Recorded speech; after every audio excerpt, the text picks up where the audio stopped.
Hi friends, good evening. ఇవాళ topic ఏంటంటే why Reserve Bank of India increasing is gold reserves. At present gold the gold that is present with Reserve Bank of India is 810 tons of gold. So ఇండియాలో, especially ఇండియాలో gold అనేది ఒక మెటల్గా మనం చూడము. So gold been a part and పార్ట్స్లో of our culture, tradition, and also చాలామందికి we are emotionally and psychologically very attached to the gold.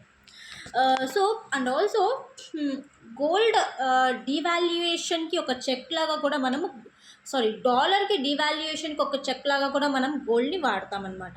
So దీనివల్ల వచ్చే లాభం ఏంటి అంటే, ఏ కంట్రీస్ వద్ద అయితే గోల్డ్ రిజర్వ్స్ బాగా ఎక్కువగా ఉంటాయో వాళ్ళు డాలర్ మీద డిపెండెన్సీ తగ్గుతుంది. ఎప్పుడైతే డాలర్ మీద డిపెండెన్సీ అనేది తగ్గుతుందో వాళ్ళు వాళ్ళ డొమెస్టిక్ మార్కెట్ని గ్లోబల్ మార్కెట్లో విత్స్టాండ్ చేసుకోగలవు. And also they can make their markets very strong and competitive. And also so మనం హిస్టరీ మాట్లాడుకున్నట్టయితే 1971లో యుఎస్ గవర్నమెంట్ గోల్డ్ స్టాండర్డైజేషన్ని బాగా తగ్గించేసింది. ఎందుకు ఇలా చేసింది అంటే వాళ్ళ డొమెస్టిక్ ఎకానమీని బూస్ట్ చేయడం కోసం. సో యూజువల్లీ మనం ఎప్పుడు వినేది ఏంటంటే, ఎప్పుడైతే డాలర్ వాల్యూ అనేది స్ట్రాంగ్గా ఉంటుందో అప్పుడు గోల్డ్ వాల్యూ అని తగ్గుతుంది, అండ్ వైస్ వర్సా. కానీ ఇప్పుడు అలా జరగట్లేదు. సో మనం ఏదైతే ఇంతకుముందు ఆ థియరీ ఏదైతే ఉందో ఇప్పుడైతే అప్లికబుల్ అవ్వట్లేదు. అంటే డాలర్ వాల్యూ అనేది ఏమాంతం పెరిగిపోతుంది, దాంతోపాటు కూడా గోల్డ్ వాల్యూ అనేది పెరుగుతుంది. సో గోల్డ్ వాల్యూ అనేది ఇప్పుడు పెరగడం కాదు, గోల్డ్ వాల్యూ అనేది ఎప్పుడు కూడా ఒక రేట్తో అది ఇంక్రీజ్ అవుతూ ఉంటుంది. కానీ the rate at is increase right now is very high అనమాట.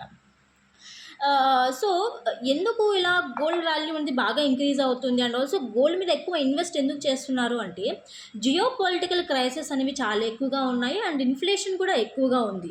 సో మనం చూసుకున్నట్టయితే ఈ మిడిల్ ఈస్ట్లో జరుగుతున్న జియో పొలిటికల్ క్రైసిస్ కానీ, ఇజ్రాయెల్ పాలస్తీన్ మధ్య గొడవలు కానీ, యుక్రెయిన్ రష్యా మధ్య గొడవలు కానీ, ఇలాంటి జియోగ్రఫికల్ పాలిటిక్స్ అనేవి హై టెన్షన్లో ఉన్నాయి. సో ఇలాంటప్పుడు ఒక ట్రస్ట్ కమాడిటీ, ఒక ఒక మంచి స్ట్రాటజిక్ ఇన్వెస్ట్మెంట్ ఏదైనా ఉంది అంటే అది గోల్డ్. అందుకని చాలా కంట్రీస్ గోల్డ్ రిజర్వ్స్ని ఈ మధ్య బాగా ఇంక్రీజ్ చేసుకుంటున్నాయి.